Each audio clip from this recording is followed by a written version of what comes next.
Very good. Welcome, everybody, to the Friends of Patuxent annual membership meeting with program. And we're especially glad you joined us today. This is something new for us. Normally, we hold our annual membership meeting and program on a weekday evening in the cold and dark. And somebody suggested, well, let's give the refuge staff a break and not make them hang around in the evening and do this on a Saturday afternoon. And it turned out great, and so we're so glad you're here. How many of you are Friends of Patuxent members? Oh, look at that, a lot of them. And there's a lot of people new here. We're so glad you came, and we're going to gently invite you to join the Friends of Patuxent before I'm all done. So we're here to tell a little bit about who we are, what we do, and why we do it. And we're going to meet the refuge manager, Jennifer Greiner, and a representative representing Tom O'Connell, who's the director of the Eastern Ecological Science Center. I'm Richard Dolish. I'm the chair of the board of directors of the Friends. And I want to, you got a great opportunity to hear a thought-provoking and interesting speaker today. So we thank you for giving up a beautiful Saturday afternoon and coming out to do this. The Friends of the Patuxent Research Refuge, Inc.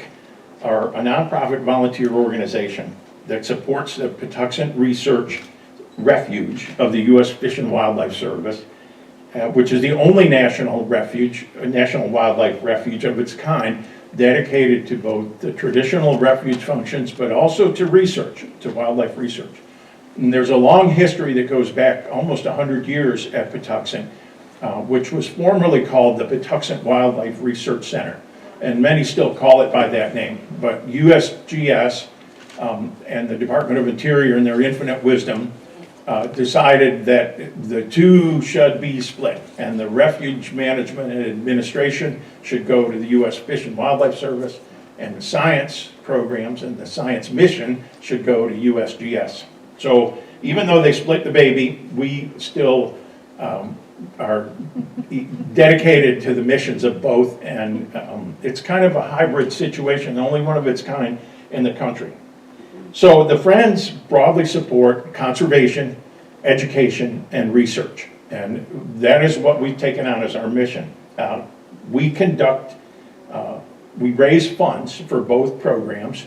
We conduct programs and special events, and we support the conservation activities and programs and support education programming here at the refuge and at the research center. We operate the Wildlife Images bookstore and nature shop, which I hope you will take time, and we purposely put all the food and drinks over by the bookstore so you would wander in, don't spill anything on the floor. I got my lecture already. And I said, no, this is a civilized crowd. They won't be doing that. Unfortunately, in the past couple of years, we've been prevented from doing our events and programs.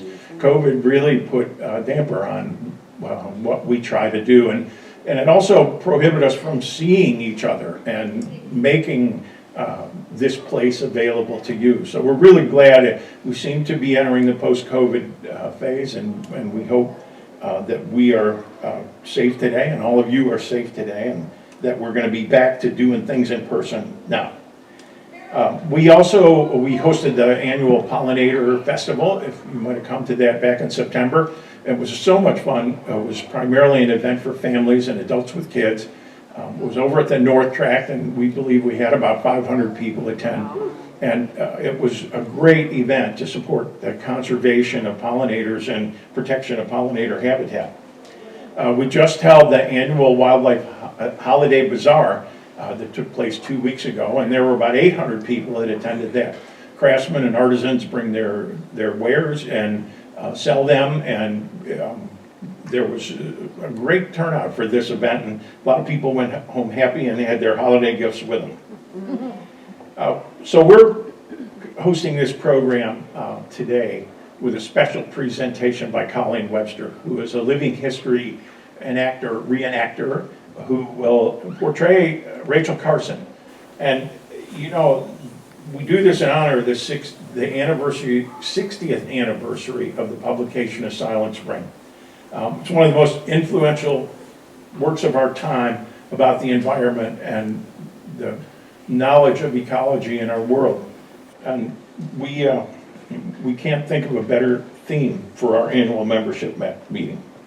So first, let me tell you a little about the Friends and the mission of the Friends and what we do and why we'd like you to consider becoming a part of it and joining as a member.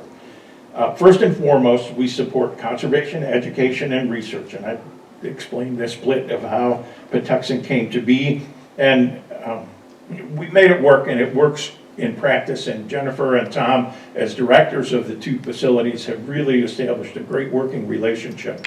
And you're going to see a lot of cooperation from them and further collaboration out to the communities around the refuge to support what this urban wildlife refuge does. So I mentioned some of the programs that we do and educational events. We also advocate for the budgets of both the refuge and the research center. We speak to Congress because the members of the staff can't. And generally the public doesn't participate real deeply in these discussions, but we try to, and we've been very successful. In fact, Senator Van Hollen, who's on the Appropriations Committee this year, brought up Patuxent as an example of how the science programs at the refuge are really a valuable and important thing. So, and that was largely at our initiative to have some questions that we recommended that he asked during the appropriations hearing. We fight threats to the refuge. And in the past several years, you may have read about some of these, heard about them in the media, and also been a participant in joining us in the fight. The most present and troubling threat is the superconducting maglev train proposal that has been put forth, a $16 billion effort to create a maglev train floating on magnets from Baltimore to Washington, with the expectation that that will be the start of a Washington to New York corridor. However, the proposal is fraught with problems. It is not properly assessed the environmental damage that this project would cause, the impact to communities, and the ridership and other projections that they've made are very suspect. However, it's politically wired up and it's very powerful how this moves, and it will take approval both from the federal government through the National Environmental Policy Act and also through the state government and the impacts to tidal wetlands and Tier 2 waters of the Patuxent. But we have tried to fight these threats, and as I said, we can be the voice, the independent voice for the refuge and for the mission of this place that the staff and other employees of Fish and Wildlife or USGS cannot. We look for opportunities for the refuge and the Science Center, including the transfer of the 105 acres that NASA Goddard declared surplus. It abuts the refuge, and they had it placed on this high-speed, high-profile disposal list that is similar to the way they're going to dispose of it is similar to the Base Closure and Realignment Act, if you remember that. They wanted to get the maximum amount of money for the greatest possible development from that property. So a real public outcry arose. There has been great pushback, and the good news is that NASA now seems to be working together with Fish and Wildlife Service to devise a no-fee transfer, and our Maryland congressional delegation has been staunch in support of that. They all have to just figure out what it's going to cost to enable the transfer and then agree that that's the better way to do it rather than Fish and Wildlife Service paying for the land, which would be absurd. It's all part of the federal government's land.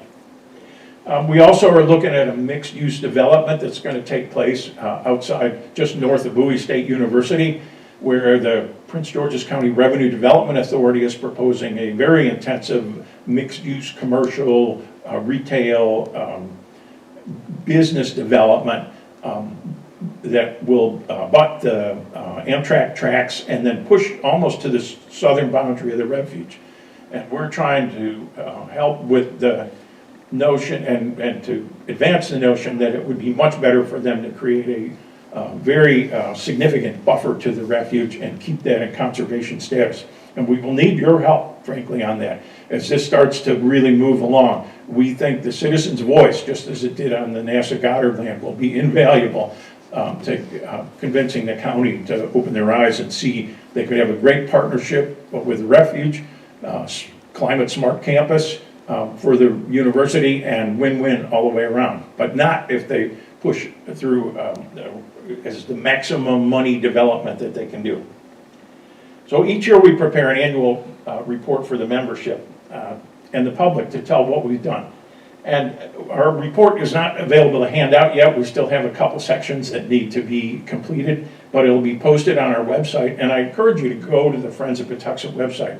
We have refreshed that website over the past year, and a number of our board members have contributed to the redesign. It looks beautiful, and a lot of great information about the refuge and the programs and events that the Friends hold. I want to just hit a couple highlights of what we've done in the past year.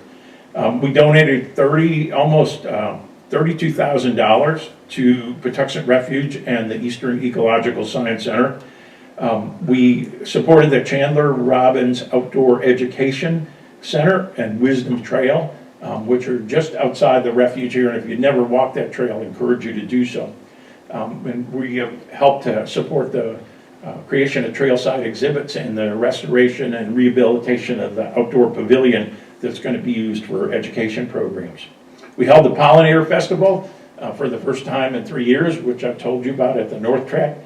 We conducted a containerized pollinator garden planting program with the residents of a new development called Watershed that's on the northern boundary of the refuge, and had a great turnout and a lot of interest, and hopefully that community is going to be participating and supporting the refuge and visiting the refuge.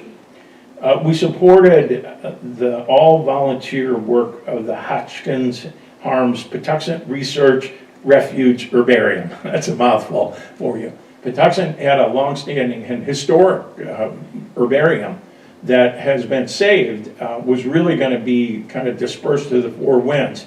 And a group of volunteers spoke up, said, we will take it, we'll manage it, and we'll keep it and expand it. And that's worked to be very successfully. The herbarium is here now at the visitor center, and new specimens are cataloged and digitized. It's included in a national database. So a lot of great work by the all-volunteer effort that's done that. And I mentioned that we overhauled the Friends website. So we had lots of fun, and many volunteers went to work at the bee conservation lab this year. And if you haven't yet, there's plenty of opportunities for you almost on a weekly basis throughout the year to get involved as a volunteer in the planting of native wildflower and pollinator-friendly plants and the distribution of those plants. And there's going to be more opportunity for research on the pollinator plants for our Mid-Atlantic region. It's a great program. Becca Thompson is here, one of our board members, and I'll introduce them in just a moment, who is a regular volunteer there. Jean Scarpula is a Friends member who volunteers there regularly. Lots of fun stuff to do over there. So, doesn't it sound like a lot of fun to do these things and a cause that you can all identify with?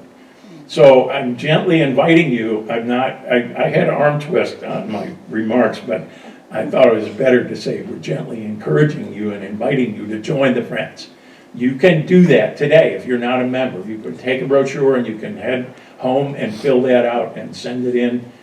We have multiple means for you to join, but we want you to be a Friends member. We have strength in numbers, and we're capable of doing so much more if we grow our organization and grow the Friends. Well, as I said, we'll post our annual report on the Friends website soon, so you can read more in detail about some of our accomplishments. I want to make a few introductions quickly for people who are with us today. But I want to acknowledge the members of the board of directors of the Friends of Patuxent who are here. Could you raise your hand and stand up if you're a board of directors member? Liz Humes, Helen Lowe-Metzman, Debbie Phillips, in the back, Becca Thompson, I can't see because of the light up here, Courtney Coivisto, Marcia Watson, who's a departing member from this year, and I want to make a couple of remarks about her and her service. Thanks. Is there anybody else? There's a few out in the lobby. Ross Feldner, who's a new newsletter editor, who has come on the board in October. Mike Burke, who was taking some names. He's was a longtime legislative director for Senator Ben Cardin. And Becca, who's come on the board new this year. And Karen Atwood. Karen Atwood, who's a dynamo, helped organize all the details of the event today, and we're so pleased and grateful that she did. So our new officers, myself as chair, Laurel Adams, who couldn't be here today, woke up sick this morning, unfortunately. Stephanie Kaufman, who is tending to her sick mother in New York. Helen Lowe-Metzman is the secretary. Stephanie's the treasurer. Lowell is the vice president. And I mentioned Courtney, Karen, Liz Humes, and Debbie Phillips, who are all here. And our new members, Becca, Ross, and Mike Burke. So I want to thank and acknowledge our members whose terms ended in October. They meet each, and that was Marcia Watson and Sparky Sparks. Spark is a longtime member and volunteer board member of the Friends of Patuxent. He's not here today, so I'm going to just tell you he made invaluable contributions in developing the website of the Friends and giving IT support, which he continues to do even though he's left the board. Marcia Watson, who you all may know, president of the Patuxent Bird Club, contributed so much to the Friends during her time on the board. And she has been invaluable in following and commenting on the maglev proposal, the NASA Goddard land, and we want to present her with a little something as she leaves the board. As a small token of our appreciation, Marcia, you get one of the Friends Board polo shirts.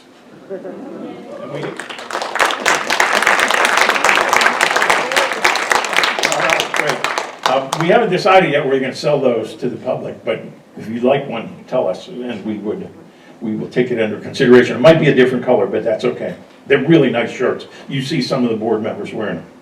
I also want to give special thanks to the staff of the refuge, particularly Diana Ogilvie, who may be here. You might have seen her around. She's been tireless in helping the Friends and helping in a dimension that helps us grow and brings the new board members on and educates them and orients them. She's just been invaluable to the work of the Friends, and she does such a great job here. Many of the other staff, if you haven't met them, we ask you take the time to introduce yourself and tell them you appreciate them too. I want to mention Diana is one of our liaisons. Whoops, I'm sorry, I didn't mean to start the program already. Diana and Kirby Roots Mundy, who is the new outreach coordinator for the U.S. Geological Survey, act as liaisons to the board and attend our meetings regularly and help us as we need it. So I'm going to introduce two people now, and I'll introduce them both. Jennifer Greiner, who's the refuge manager, and Julian Martin, who is a scientist at Patuxent. They're going to tell just a very few brief remarks about what the refuge is and what it does and what the Eastern Ecological Science Center at Patuxent does. So Jennifer's been the refuge manager for 2.5 years. She came out of the Chesapeake Bay field office. This is her first large refuge to manage, and she's done a really incredible job. It's such a breath of fresh air to us to have the kind of leadership that she's provided. She's a big Michigan fan, and she's missing the Michigan game right now against Illinois. But she's going to troll for Michigan fans later if she sticks around if the game's not over to get back to. Julian Martin is one of the scientists at Patuxent. He is let me get his title right. He's standing in for Tom O'Connell, who had a family trip planned and they left Friday, so he sends his regrets. Julian's a team manager of EESC's Quantitative Methods and Decision Science Capability team. And he'll tell you just very briefly about what he does and what the center does, the Science Center. And then I'm going to turn over to Liz to introduce our speaker, Colleen. Liz is a passionate and dedicated board member, and we thank her for her contributions to getting Colleen to come today. So let me first bring up Jennifer, who will then introduce Julian.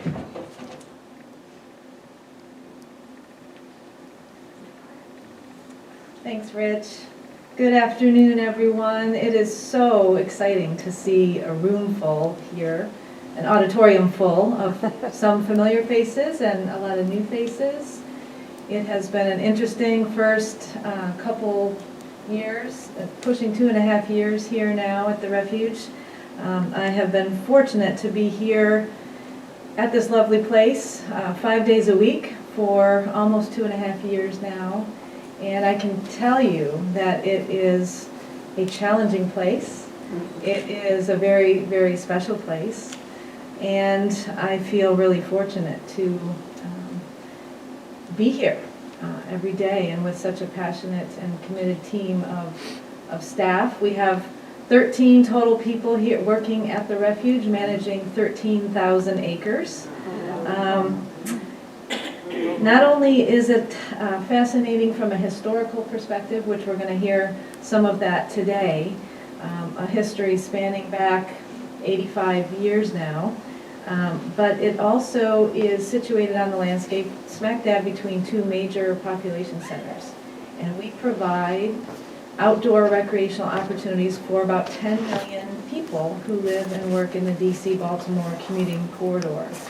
So my focuses going forward and leading the team here are really twofold, and those are first to be more welcoming and inclusive of our local communities here. We're blessed in that we have a very vibrant and diverse community around the Refuge, and so listening to them and learning how to serve them better is a primary focus for us. And the other, of course, is to continue the science legacy here at Patuxent, and to do so in a way that is respectful of the science priorities of the Department of the Interior and the administration, and sets a course for science decision making and decisions that can help us as managers make good decisions for the wildlife that take refuge here on the Refuge. So as we approach the 90th, I'm looking ahead to 2026 already, but 2026 will mark 90 years for Patuxent.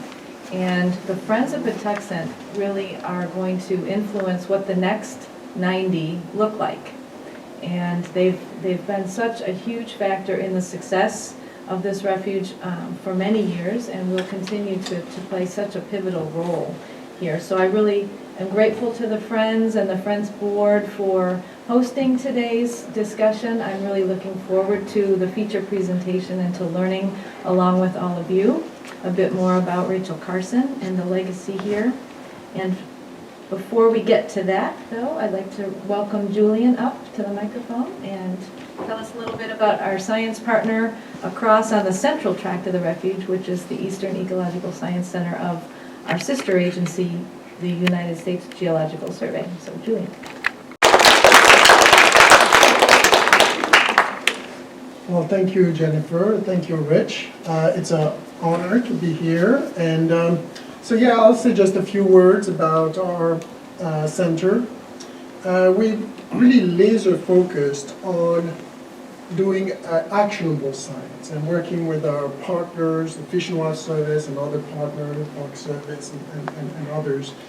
And the way we do that is we really focus on the science to inform the decision making, as Jennifer has said. To give you some example, we work on endangered species. We've kind of we work on providing the most rigorous estimate or assessment of those populations. So we've had a big impact on listing decision, on management decisions for manatees, for polar bears, North Atlantic right whales. So we work on a vast, a broad spectrum. We also deal with, as part of our work, we have this decision science component. And so what we're trying to do is kind of bring together the policy expertise and the science, that's our piece, to optimize management decisions. And so some other examples, so with endangered species, but also how do we optimize the control, the treatment of invasive species. How do we manage wildlife diseases? So these are some of the focus of our center. We also work internationally. We've done some work on, for instance, like some of our statisticians have developed the first techniques to estimate abundance of tigers. They've changed the monitoring programs in India on how they monitor tigers. They've also influenced how you optimize allocation of law enforcement activities in national parks in Africa to reduce poaching activities. So just to give you kind of a flavor of the different types of activities that are going on, at our center we also have the breeding bird survey that you may have heard of, and the bird banding lab.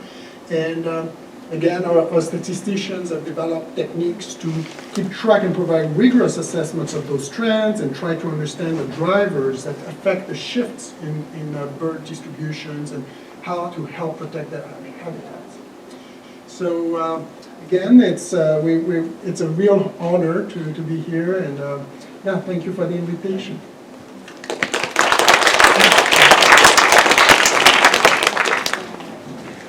Hi, I'm Liz Humes, and I'm going to try not to start this program on here. I have 2 minutes to tell you what Rachel Carson means to me, and I'm going to do my... Oh, I get 3!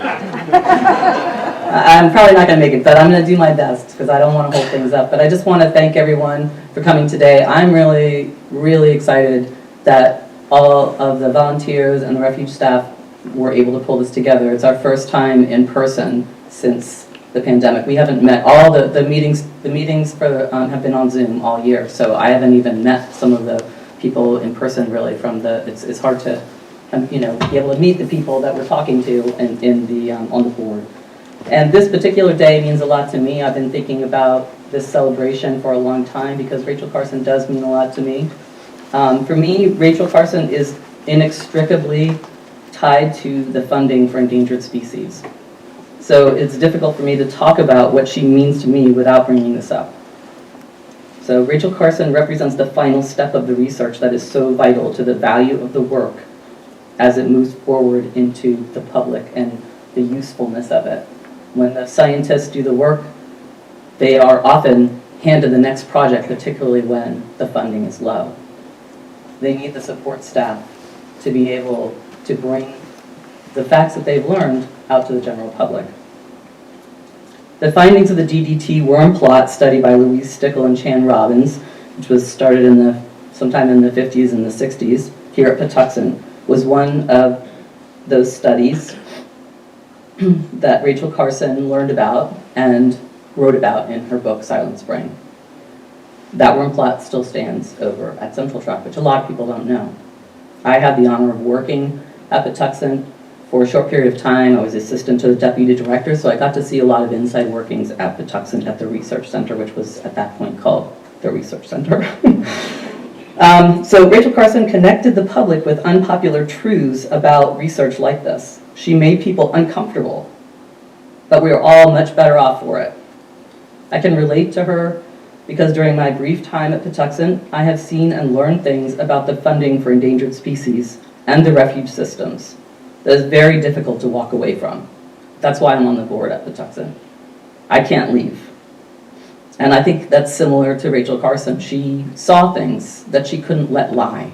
She felt it was her duty. She had a lot of personal struggles that she faced every day. And at this point in my life, I'm much more interested in learning more about the person than what she did. That's become more interesting to me as I have my own challenges. But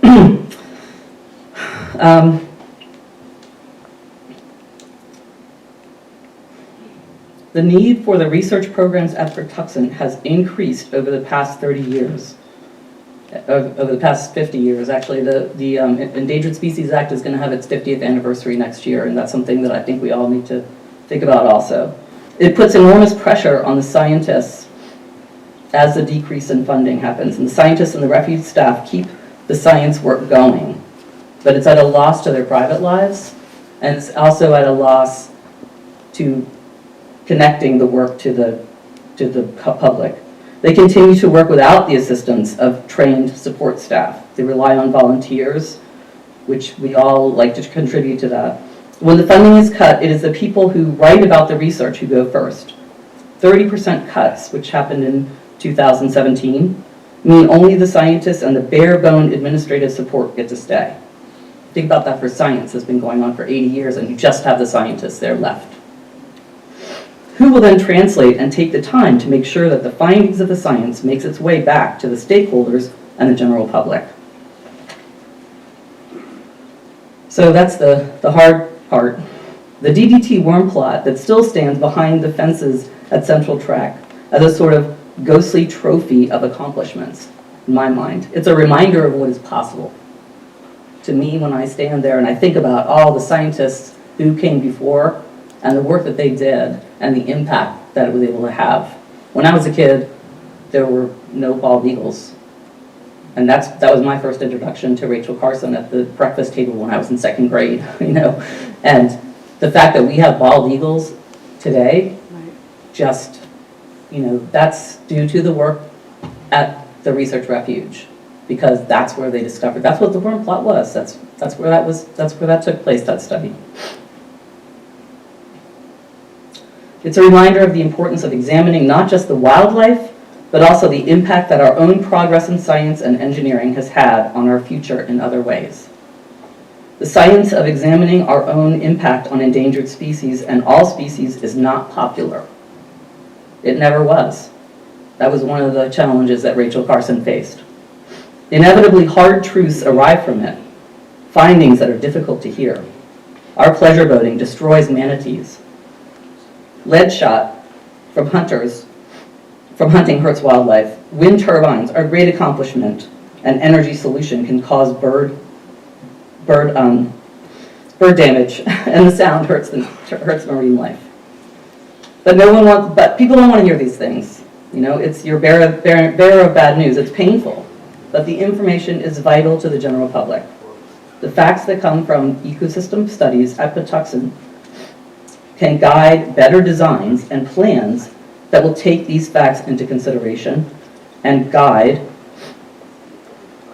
It's not the last step of the science. It's just a part of the process in finding a balance between our urban growth and the natural world we truly need for our spiritual and physical survival.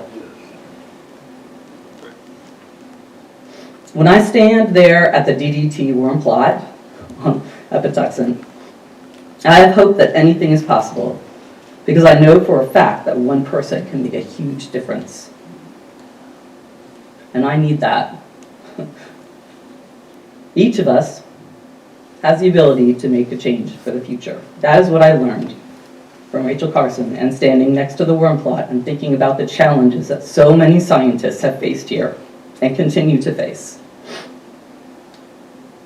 All the work that has been done by so many individuals, the intrinsic value of the research cannot be totally felt without connecting it to the people who can use it. We all deserve a chance to know the truth and to hear the science so that we can make the world a better place. We can use our own voices. And I want to add here that I see our work at the Friends as becoming a voice for the refuge and the needs that it has. The refuge needs funding. We are a national treasure. We are historic in what we've done, and the fact that the funding continues to dwindle. I've left some articles out in the outside here in the lobby for you all to take a look at later if you're interested, about USGS funding and about the refuge funding. These are things we all need to know and share. It's hard truths. It really is. And I'm sorry to bring it up here today and wait and add to my 2 minutes, but it's really important, and almost as important as the hope that Rachel Carson can give us all. So with that, I want to bring to life and welcome our guest, who will use her voice. Our guest is Colleen Webster, but she's not going to be Colleen Webster when you meet her. I'm sorry, our guest is Rachel Carson. Hold on just a second, I'm going to set the stage for Rachel to enter. So Rachel is on the shore of her house in Maine with looking out over the beach with her friend, while her friend and her nephew, who was the son of her grandnephew, who was the son of her niece who has passed away, are down on the beach. And she is reminiscing about, she's talking to herself and also to her friend Dorothy, who will be off the stage. So please welcome Rachel Carson.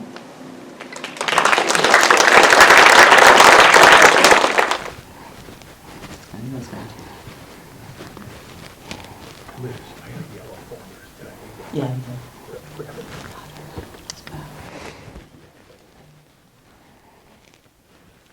Dorothy, it's so good to see you. And I love that we bought this house right next to you. Dorothy, I'm so happy you've come across the woods to see me so we can look out. And I love that your husband, Stanley, just is able to take Roger. It's so hard to take care of a 9-year-old boy, you know. I like to say that he has sometimes the amount of energy of 17 crickets at a time. But Stanley is such a good role model. But Dorothy, you know what the past 7 years have been to me. So one of the things I like to think about, Dorothy, I'm feeling a little bit nostalgic, and I'm feeling like I might want to talk about my childhood. Of course, when Mama had me in 1907, I was a surprise baby. And Mama had been such a good school teacher, and then she had my older brother and my older sister. And she was so happy to have me because I was someone to educate. She was able to stay at home. And Mama's the one that taught me to sit outside with my dog Candy and just read. Mama taught me the names of the flowers. She taught me the sounds of the birds. And I was able to have all of her attention. It was so wonderful that I was able to have that. Father, of course, we had a 64-acre farm right outside of Pittsburgh in Springdale, Pennsylvania. Father wasn't very good at farming. He was excellent at growing roses, but that doesn't put much food on the table. But Mama taught me, and always from the beginning, I know, Dorothy, you and I have been exchanging letters for years. You know I always wanted to be a writer. When I had my first short story published when I was 11 in St. Nicholas magazine, I knew that I was going to go out and major in English and become a writer. I like to say that because I had Mother and Mother had me, we were able to always go out and experience something wonderful, always.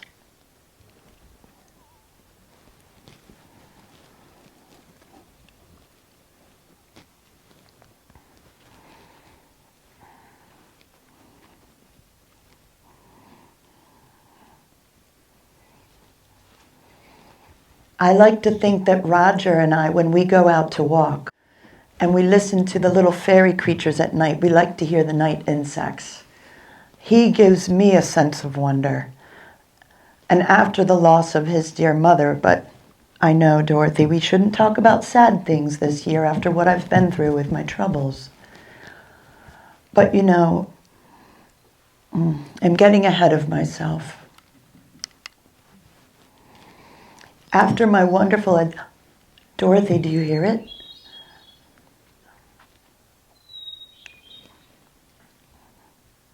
Dorothy, you know I couldn't have finished this year writing that book if I could not hear a hermit thrush. If I could not hear a hermit thrush, I couldn't rest. I had to do it. It was the hardest 6 years of my life, but listen to that, music. Mama sent me off to college. I think she was as happy to come visit me every weekend as I was to get my education. At Chatham, I was able to study, and Mama came every weekend. She typed all of my papers. I know. But I think she enjoyed going to the library as much as I did. And often when we had some time to go into Pittsburgh, instead of going into the tea places or the museums, we went to visit the Natural History Museum. We wanted to see what was there that we could learn. Now, of course, when I entered, of course, I was going to be a writer. I was going to be an English major. And I was. And then I met Mary Skinker. She was my biology professor, and I thought, you know what? Even though I was still writing and publishing some little short stories here and there, what I knew is that I needed to be a biologist. Now, what I like to say, Dorothy, I know you know these things, but I'm feeling nostalgic. Writing was my skill, but science gave me my subject. One of my first poems published while I was in school was about the sea. I had never seen it.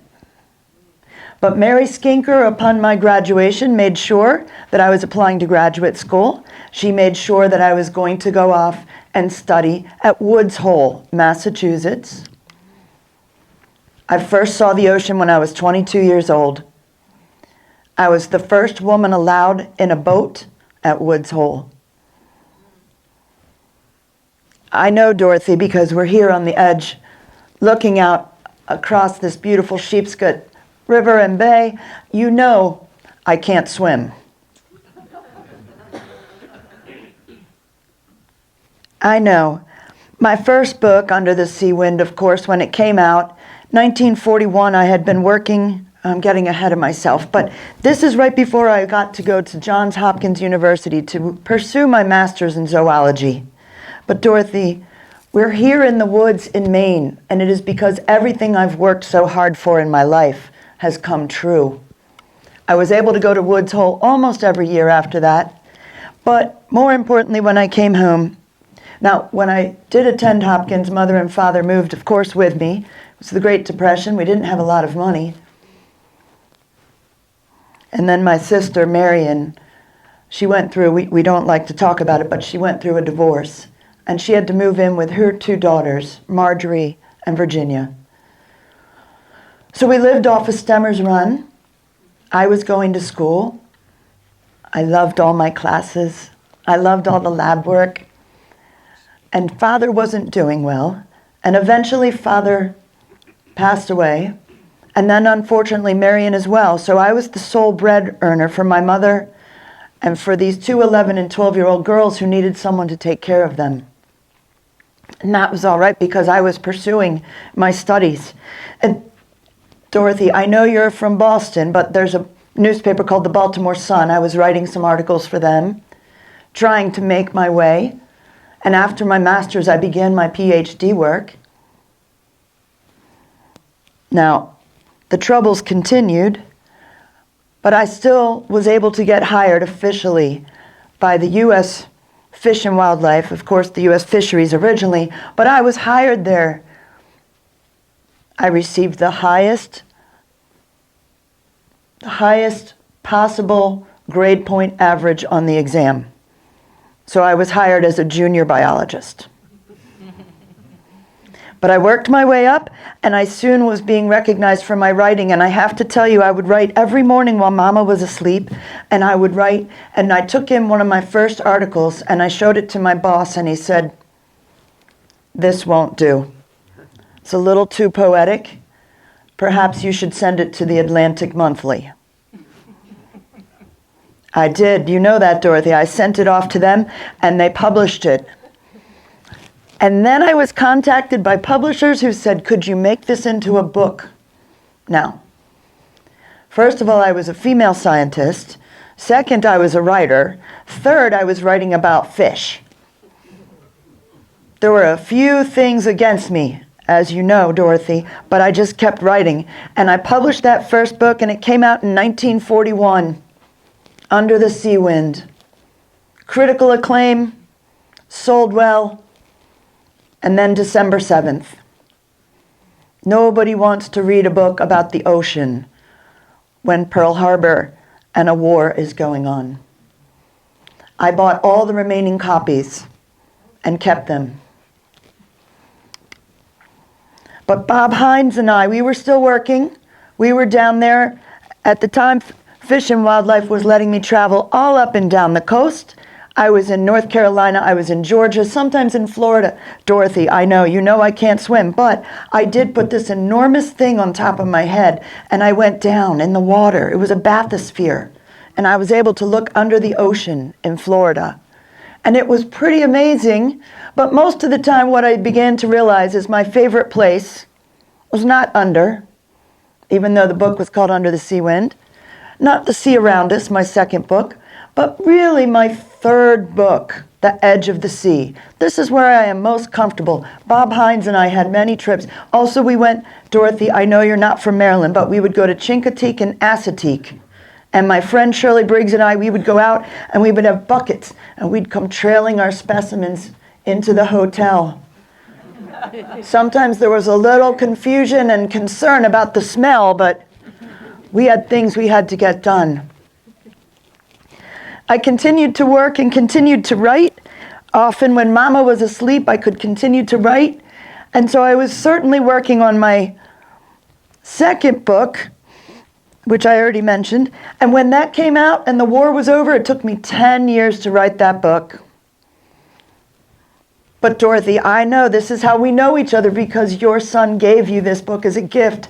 86 weeks on the New York Times bestseller list. It changed my life.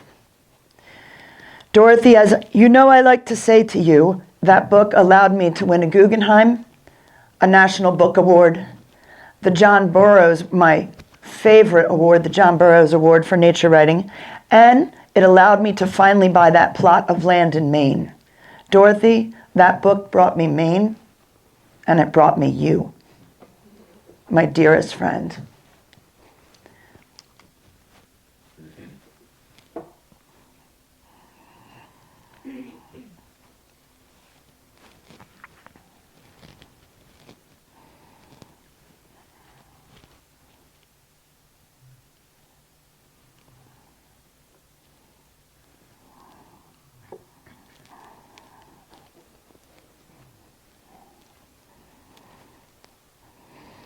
Once the awards and the critical acclaim came in, of course, the first book was republished. So I had 2 books on the New York Times bestseller list.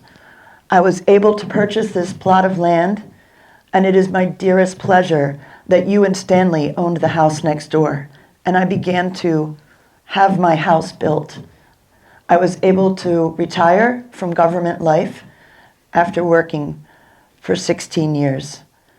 But what I stayed in contact with were all my scientist friends. As early as 1944, I had heard from Patuxent Research about the problems with DDT. I proposed as early as the 1950s to the Reader's Digest that we have some sort of article that I could write that would be scientific, but would reach a larger audience. And Dorothy, as you know, the Reader's Digest said, "That's too depressing. We're not going to publish that." But that never left my mind. Of course, at the time, we had atomic testing, we had so many things going on. I knew that we had to change it. And of course, there were so many other women who had made a change. Rosalie Edge, one of my role models, had set aside, I know, Dorothy, we're in Maine, but in Hawk Mountain, a woman had said, "I will purchase this land to keep men from shooting birds as they migrate." And Rosalie Edge made a difference. And I learned that I could make a difference. Of course, my first 3 books were about the sea, but I wanted people to understand the wealth and the beauty and the biodiversity, not a word often used then, and the ecological connection of everything. I spent many a wonderful time with Shirley Briggs, my friend from U.S. Fish and Wildlife, who took this photo, and we were there at Hawk Mountain watching, maybe hoping for a golden eagle on a good day. Now, of course, I was raising Virginia and Marjorie and taking care of Mother, and then I started to have, we don't talk about my troubles, but I had my trouble and had to have some surgery, talk to some doctors. But I knew, because I was receiving letters. I was receiving letters about birds simply falling over, dying. Of course, the robins, because they eat worms. Of course, the eagles, our national symbol, out on the Chesapeake Bay, were not able to raise their chicks. The eggs were breaking. And I was asked to write a book by Olga Huckins and many other people, Benjamin Spock's sister included. People were being sprayed up to 14 times a day with DDT and a mix of fuel oil. Everybody said, Miss Carson, you are the scientist and you are the writer. You can make a difference. But as I was going through my troubles and not feeling well, I reached out to E.B. White, you know, Charlotte's Web, and I said, perhaps you could write this book. And he said he didn't know an atom cell from a cell on his body, so he was not scientifically ready to make that leap. But he encouraged me to write it, and I was told eventually when it was published in sections in the New Yorker that perhaps this one might be as important as Uncle Tom's Cabin. Let's have a book that changes slavery, and let's have a book that changes environmental degradation and the overuse of pesticides. So I worked on it while I was going through my troubles, and now my nieces had grown up, and my favorite was Marjorie. But also, of course, going through my troubles, Marjorie found that, well, she was pregnant and not married. So I was taking care of the girls, and then eventually she passed away. So then I inherited my 4-year-old grandnephew, Roger. 17 crickets. A sense of wonder is a good thing, but a sense of exhaustedness is not. Mother had passed away. That was difficult. Shortly after I inherited Roger, I became his official guardian, but here I am in Maine. I was lucky enough to live there in the summers and still have the house in Silver Spring, and I was writing full time. It was a dream with a small grandnephew on the side. And then, Dorothy, of course, I meet you and Stanley. One of the greatest things that's happened to me is that you have come into my life with your son, Stanley Jr., and your granddaughter, Martha, who becomes close friends with Roger. And we spent so much time. That's why I had to dedicate my 3rd book, The Edge of the Sea, to Stanley and to you, Dorothy, for all that you have given me here on this coast of Maine. Now, of course, what I like best, all right, who can identify it? Black-throated green, warbler, because here we are. We're so lucky. We get to be here. Dorothy, this is what we do. We go outside. And of course, we love the side of the sea, the edge, the best. But these birds and this life is what sustains us. But I kept coming back to this story. I know that they were telling people DDT was fine. Powerful insecticides, harmless to humans. People out there being sprayed. I knew I had to do something, so I continued to work on it through my troubles. There were times when I was bedridden and I moaned in agony. But I knew there were children following behind trucks that were spraying this. I knew there were people that believed it was okay to eat these crops, that it was fine to actually lay down these. I always said they shouldn't be called pesticides because they didn't just kill pests. No, they killed fox, fish, crabs, deer, birds, bats.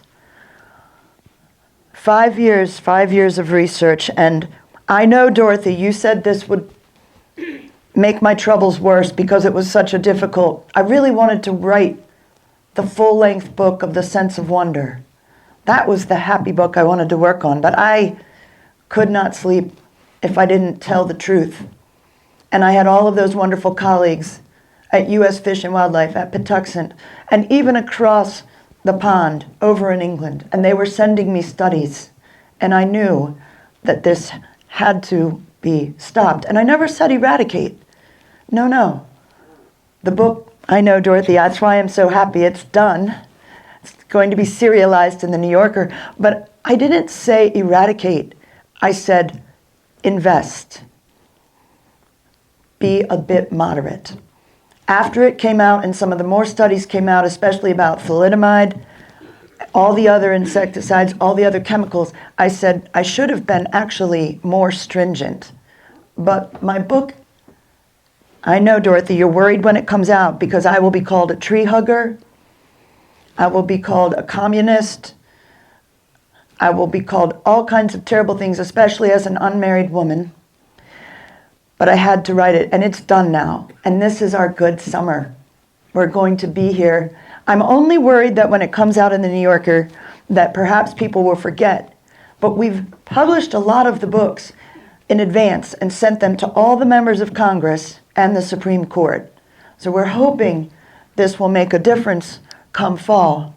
Now, it is possible that I will be called to defend the book in front of Congress.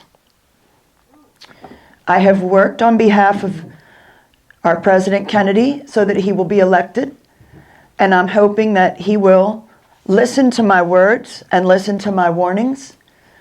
And it's possible, Dorothy, that come fall I will have to go testify. It's a possibility that people will interrogate me. It is a possibility that John F. Kennedy may actually have to create a board to investigate what perhaps DuPont and Monsanto will have to say. They wanted to earn money after World War II. They wanted to use those chemicals and they wanted to benefit from them. But it is possible that our government, even though we should not trust them completely, we need to be watchdogs. I know, Dorothy, you're a Republican and you don't believe that. I'm a Democrat and I believe that, Dorothy.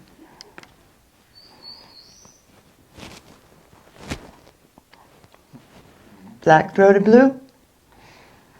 You hear it? But now I have time and I can finish that essay, A Sense of Wonder, that was originally published in that ladies' magazine. And I want to talk about all the beauties of this world and the power of children combined with the power of adults going out to figure out what is out there.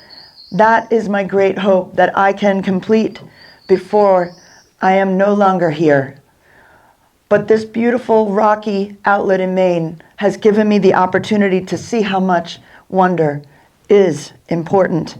And dear Roger down there, look at him with Stanley playing in the fields, playing in the rocks. This is what we need to give our children.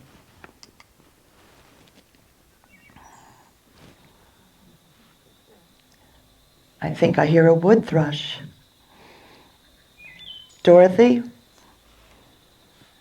I think the tide is turning and I don't want Stanley to be too tired from taking care of Roger. And of course Moppet, my cat. We always brought the cats to Maine. Moppet has already passed, but Jeffy seems to be doing all right. But perhaps it's time to go down to the shore and see if we can find Stanley and Roger.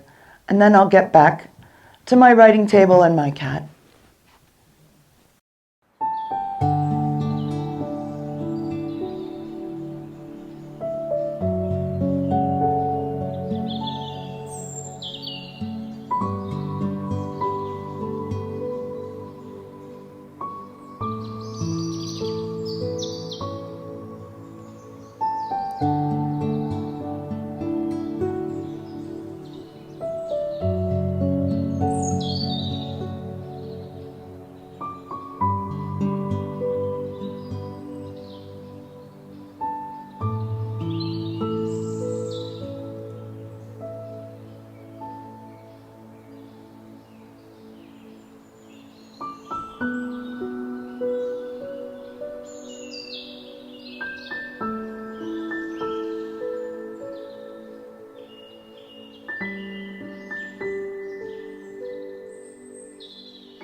If you have any questions for Miss Carson, I will be happy to take them.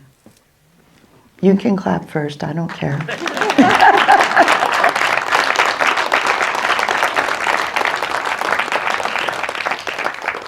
you have any questions for Miss Carson? Because, you know, I'm dead, so this is your only opportunity. Yes, ma'am. When did you get your house in Silver Spring? You told us about getting the land in Maine, but when did you move to Silver Spring? So after I had started the PhD program at Hopkins, and then father had died, and then my sister died, and then I was hired. I was working in a lab in Baltimore and writing articles for the Baltimore Sun.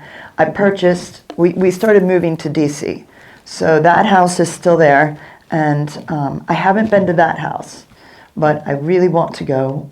I mean, Colleen Webster wants to go. Rachel Carson's already been there. So that happened, let me think, the 40s. Yeah. Yes, ma'am. Did she come from a family of wealth? Or- Okay. She seems to have had privileges. No, my father was very poor. He was a bad businessman. He was an insurance salesman. We had a small hardscrabble farm, which is still there in Springdale, Pennsylvania. And so when we lost a lot, we were even poorer, of course, like everybody in the Great Depression. So when I went to Hopkins, father and mother moved with me. Then when my sister went through a divorce, she moved in with her 2 daughters. And then, so I did not, my mother was a school teacher before she married. Of course, if you're married, you can't be a teacher anymore, right? So my older brother and sister are 8 and 10 years older than I am. So when I came along, I got spoiled because I was at home with mother. And she was very happy to be a teacher to me. And she worked hard to keep me educated. There's a book called The Nature Handbook by Anna Botsford Comstock, which was very popular in the early 1900s. And mother taught me out of that.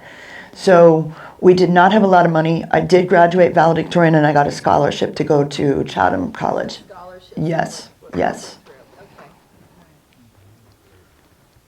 yes. Like, what percentage of your working life were you in the lab? That's a good question. What percentage of my working life was I in the lab? I was originally hired, and the picture of Bob Hines and me in Florida, originally when I was hired, I was a junior aquatic biologist, and I was writing my PhD, and my master's in zoology is mostly focused on fish populations. So I was hired basically to write about fisheries, but to write. So one of the great things of my career, I did have lab time. I also had administrative duties as I advanced up before I retired. And then I was also sent out to different refuges, like we might be on one right now. I was sent out to refuges to write up their little programs that they gave out. So I was very lucky to be a writer. I traveled extensively before mother became very sick. I was able to go up and down the East Coast, and I even went out west. And I was often accompanied by Shirley Briggs and by Bob Hines, who you saw. So I had different illustrators and photographers that came with me. But my job was to promote the refuges in this. So very little lab work after graduate school. But Yeah. you had to keep yourself well versed in whatever science was going on. Oh, yes. So I was, well, all my colleagues, male and female, very close with a lot of them. And when I went through my troubles, which I can talk about, they were the ones that helped me and had me get second opinions and figure out what was going on. Because in my lifetime, women were not told the truth, especially with a word that starts with C, and especially if they didn't have a husband or a son or a father. So it was my scientific colleagues who really stepped in to help out with whatever I was able to finish at the end of my life. Yeah. Thank you. Yes, ma'am. Tell me more about the worm plot. Tell you more about the worm farm? Yes, the worm plot. Oh, the worm part. Well, there's somebody over there that can tell you a whole lot about it. But I was very intrigued by the studies that were coming out of that, and that's what started the atomic bomb testing, the atomic bombs that were being dropped, and the worm farm. And so I was seeing the effect of these chemicals that we were just randomly using in great quantities, great quantities. When the other person joins you, she'll tell you more about that DDT thing. But we were not aware of any long-term effects. This was all about corporations making money and proving to people that chemicals and technology were the advent of everything wonderful in the world. But everything's changed now. Yes. Could you speak more about your process of applying to college and even going to graduate school, since that was very not common for women? Right, and the question is, can I speak about the application to college and to graduate school, because it's not common for women, and really uncommon to become a scientist, right? So, mother very much encouraged me. I went for 2 years at a public school for high school, and then I went to a better school where I did graduate valedictorian. And then mother helped me and encouraged me, and I was able to get a scholarship to Chatham School for Women, and Pennsylvania School for Women, now Chatham. But I went there, and I loved my 4 years, loved it. And as I said, thought I was going to be an English professor, English teacher, writer. And when I encountered my biology teacher in junior year, changed my major. Mother still came almost every weekend. You know, and I think in many respects, mother enjoyed being back in the educational part again. And Mary Skinker, I would have never applied if it wasn't for her. In fact, she passed away. I flew out to Chicago to be with her when she died. And she died of cancer, and she was my great role model. But she was the one that encouraged me to get into Woods Hole in Cape Cod, get me into that research setting, and then encouraged me to go to Hopkins. And not just did I go to graduate school, I went to Johns Hopkins University. And a lot of the people I studied under were also female, so even my PhD overseer was a woman.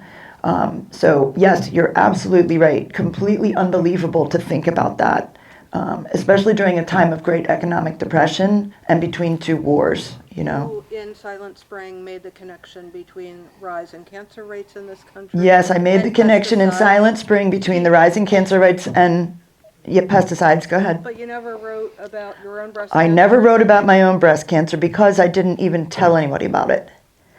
I told Dorothy, and I told my book editor, and that was it. Because people didn't talk about cancer then, number one.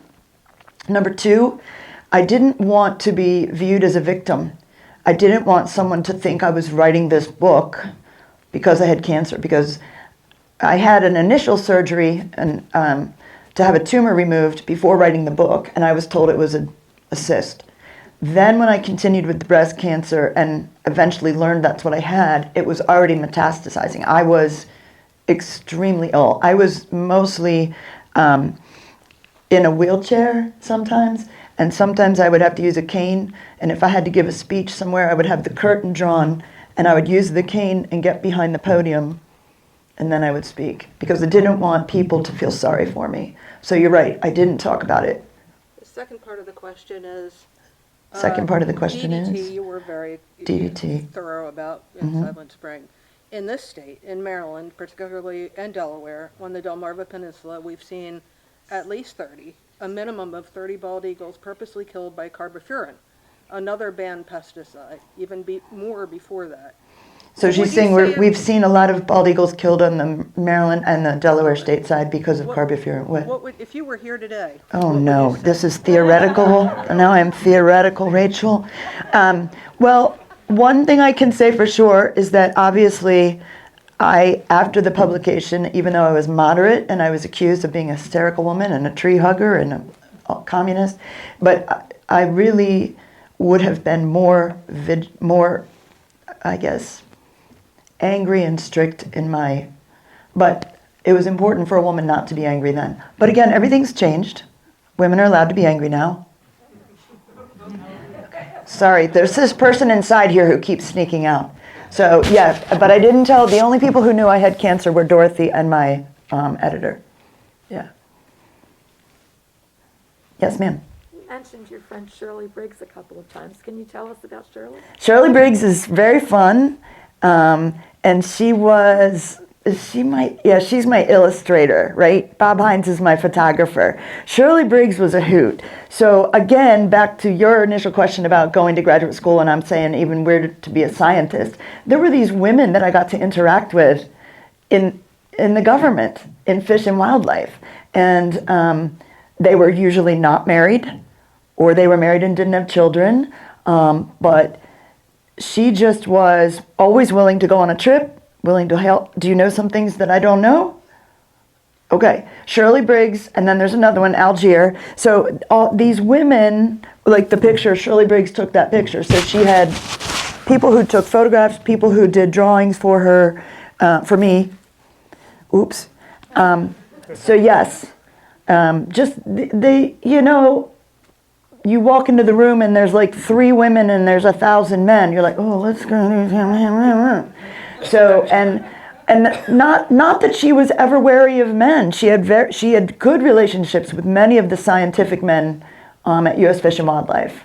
So Well, I know her name because in 1952, she and Chan Robbins wrote a little book called Where Birds Live. yes, They Where Birds edited Live. it. And I meant to mention Chan Robbins because I actually interacted with him about some of the DDT stuff. So yes, absolutely. He and Bob Hines have relationships here. Yes, sir. Yes. Did any of your, well, I have 2 questions. What inspired the book, The Sea Around Us? And the second question is, did any of your writing give you financial independence and so that you could write full time? So The Sea Around Us is my second book, and that is the one that went to 86 weeks on the New York Times bestseller list. And that is the book that allowed me to I got a Guggenheim Fellowship to travel for a year and not work. And then I was able to earn enough money from that. Plus they redid Under the Sea Wind, and that went on to the New York Times bestseller list. So I was able to retire and work full-time writing. Yes.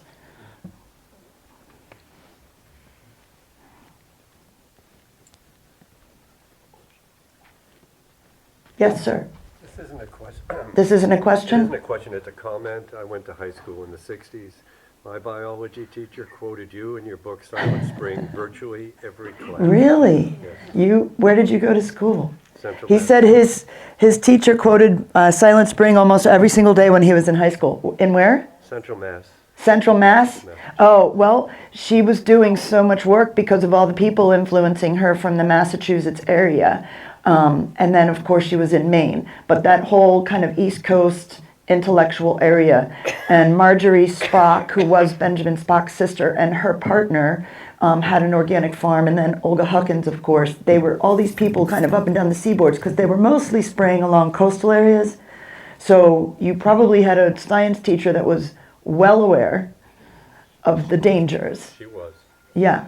And we still make DDT. Oh, wait, I'm not Rachel Carson anymore. Sorry, I'm slipping. Go. I'm just going to add to his. We were raised right outside Madison, Wisconsin, which is, of course, very agricultural. Yes. In the 60s. And they were flying over with planes, dropping it like crazy in Wisconsin. Yes. Yes. Yep. Mhm. Cluster rates were of cancer. Yeah, the cancer rates were, yeah.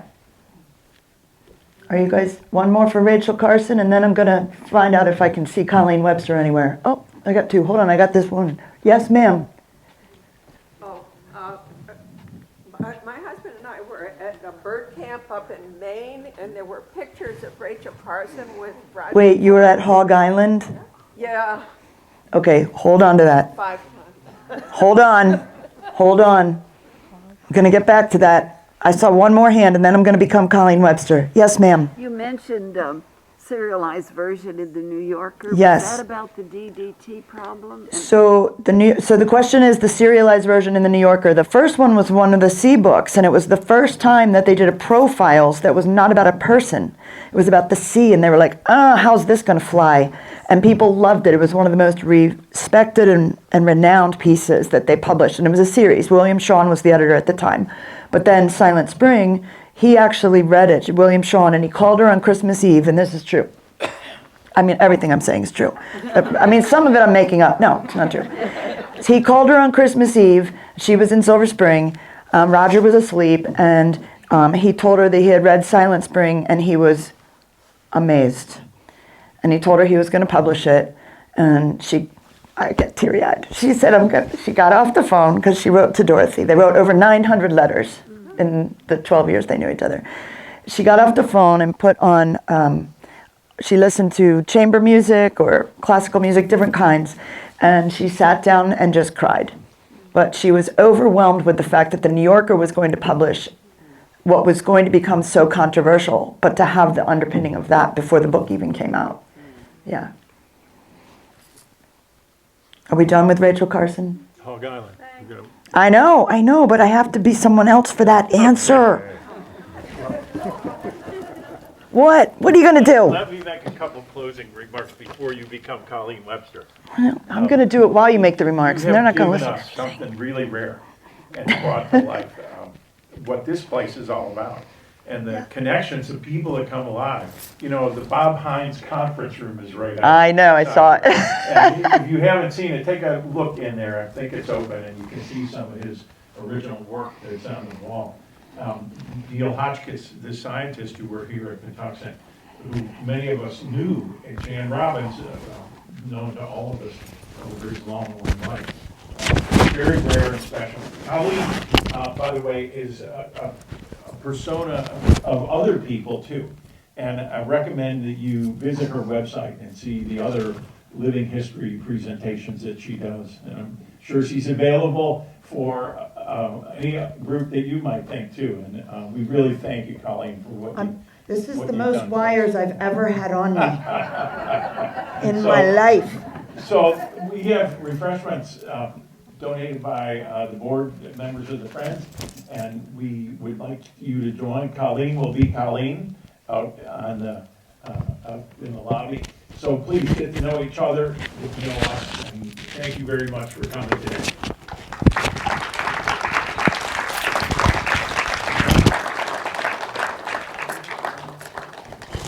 All right, I know you guys just want to eat.